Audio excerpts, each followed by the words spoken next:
तो कैसे हो मेरे प्यारे दोस्तों, स्वागत है नौकरी विद नरेन के अंदर। फॉर बेटर साउंड क्वालिटी आप ईयरफोन यूज़ कर लीजिएगा। इस वीडियो के थ्रू हम बात करने वाले हैं जिन भाइयों ने रेलवे ग्रुप डी की एग्ज़ाम दी है, तो क्या 6 ऐसे कारण हो सकते हैं जिनसे कट ऑफ कम जाएगी। अगर आपने ग्रुप डी का एग्ज़ाम दिया है तो ये वीडियो ज़रूर देखिएगा। इसके बाद जिन भाइयों के नंबर कम आ रहे हैं तो उनको भी पता चलेगा कि उनका सिलेक्शन हो सकता है और क्या वो 6 कारण हैं जिनसे कट ऑफ कम जाने वाली है। तो बिना टाइम वेस्ट किए उनके ऊपर हम चर्चा करते हैं। तो पहला कारण है, बहुत बड़ी वैकेंसी है ग्रुप डी की। तो एक बार थोड़ा सा मैं ब्रीफली आपको बता दूं कि 2018 में कितनी वैकेंसी थी और अब 2019 में कितनी वैकेंसी है। तो टोटल वैकेंसी 62,000 थी और इस बार है 1,03,000, लगभग 40,000 वैकेंसी ज़्यादा है पिछली बार की तुलना में। पिछली बार फॉर्म फिलअप हुए थे 1.9 करोड़, यानी कि 1,90,00,000 फॉर्म, और इस बार 1,10,00,000 के अराउंड, इससे भी कम फॉर्म अप्लाई किए हुए हैं। पिछली बार 300 जने थे एक सीट पे और इस बार 110 से भी कम हैं। ये तो तब के हैं जब एग्ज़ाम फॉर्म फिलअप के हैं, इसके बाद एग्ज़ाम लगती है तो उसकी अटेंडेंस भी काफ़ी कम गई है, उसका मैं नहीं बता रहा, पर ये फॉर्म फिलअप तक का मैंने बताया है। तो एक कारण ये है कि वैकेंसी ज़्यादा होने के कारण जो कम लड़कों ने एग्ज़ाम दिया है। दूसरा कारण है कि 4 साल का लंबा इंतज़ार है। मेरे अकॉर्डिंग सबसे बड़ा कारण, अगर कट ऑफ कम जाएगी तो वो यही है।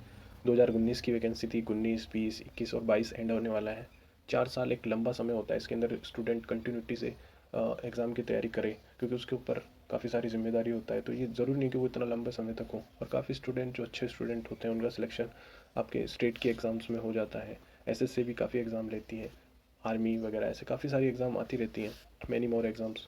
और सबसे बड़ी तो जो अपनी एनटीपीसी की एग्ज़ाम है, जिसमें 35,000 के समथिंग स्टूडेंट हैं, उन्होंने भी तो फॉर्म फिलअप किया होगा, तो उन्होंने भी एग्ज़ाम दिया होगा और वो अच्छे स्टूडेंट हैं जो उधर सेलेक्ट हो रहे हैं, तो ऑब्वियसली ग्रुप डी में भी वो सेलेक्ट होने वाले हैं।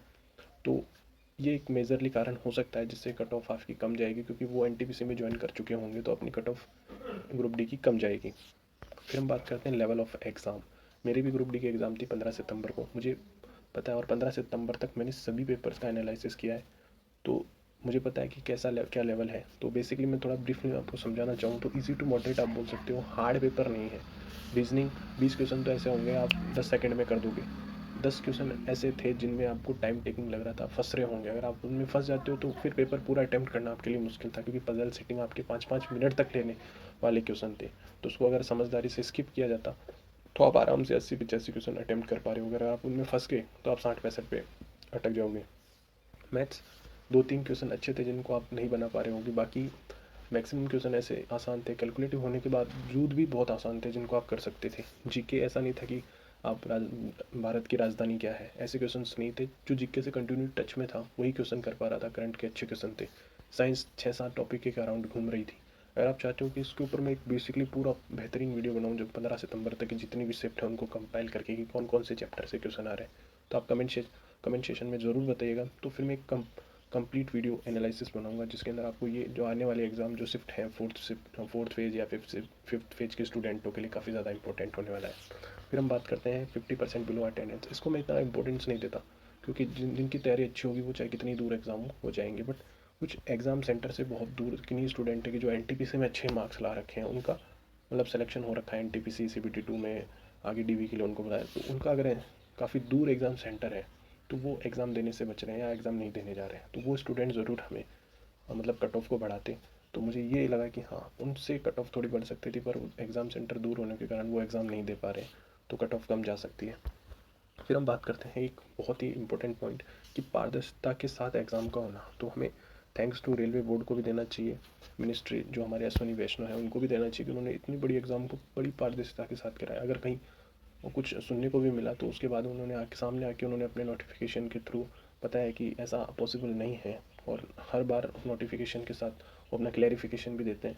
तो एक बहुत बड़ी एग्ज़ाम को मतलब कम समय के अंदर सही तरीके से करवाना, एक बड़ी जिम्मेदारी के साथ करवाना बहुत ही बड़ा कारण है कि कट ऑफ कम जाएगी। अगर मान लो चीटिंग हो जाती तो कट ऑफ ज़्यादा जाती, बट इस बार बहुत ही नगण्य मामले सुनने को मिले हैं जहाँ पे चीटिंग होने की कहीं ये बात आई सामने आई हो। तो नेक्स्ट पॉइंट हम बात करते हैं नॉर्मलाइजेशन का। ये बहुत बड़ा की फैक्टर होने वाला है इस बार, क्योंकि लास्ट ईयर 50-55 नंबर ला के उनके 85-90 नंबर हो गए थे, 30-35 नंबर तक बढ़ गए थे। तो अगर आप परसेंटाइल बेस्ड जो मेथड है उसको अगर अच्छे से जानना चाहते हो तो इन सर का वीडियो है, शुभम सर आरवी चैनल है, इसके ऊपर आप डिटेल से जाकर देख सकते हो कि कितना नंबर बढ़ेगा इस बार। मेरे अकॉर्डिंग अगर आपको बता दूँ कि 3-4 नंबर ही बढ़ने वाले हैं, 4-5 मैक्सिमम 5-6 नंबर मान लो, 6 नंबर तक, इससे ज़्यादा नहीं बढ़ेंगे। तो मान लो 55 नंबर होंगे किसी के, तो 60 हो जाएगा, तो कट ऑफ कम बढ़ेगी इस बार। तो अगर आपका रो अगर 60-65 के बीच है तो आप 100% अपना सिलेक्शन मान के चलो, आप उस फिज़िकल की तैयारी करते रहो। फिर हम बात करते हैं आगे कि अब जो नेक्स्ट वीडियो आने वाला है वो मैं प्रत्येक जोन जितने हो चुके हैं एग्ज़ाम उनके थोड़ा डाटा इकट्ठा करके उनका लेवल देख के जोन वाइज कट ऑफ आपके साथ डिस्कस करूँगा नेक्स्ट वीडियो के अंदर। फिर उसके बाद ऐसा नहीं हुआ कि बिना ऐसे ही बता दिया, उसके बाद मैं टेलीग्राम चैनल भी आपको ज्वाइन करवा दूंगा हर जोन के।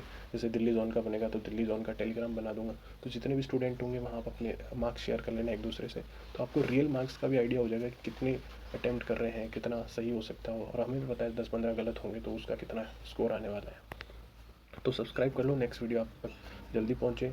और इस मतलब जितने भी मैंने 6 पॉइंट बताए इसके अंदर कौन सा पॉइंट आपको ज़्यादा इंपॉर्टेंट लगा, कौन सा नहीं लगा, इसके अलावा भी कोई पॉइंट है तो आप ज़रूर शेयर कीजिए, मैं उनको पिन कर दूँगा। तो जय हिंद, जय भारत।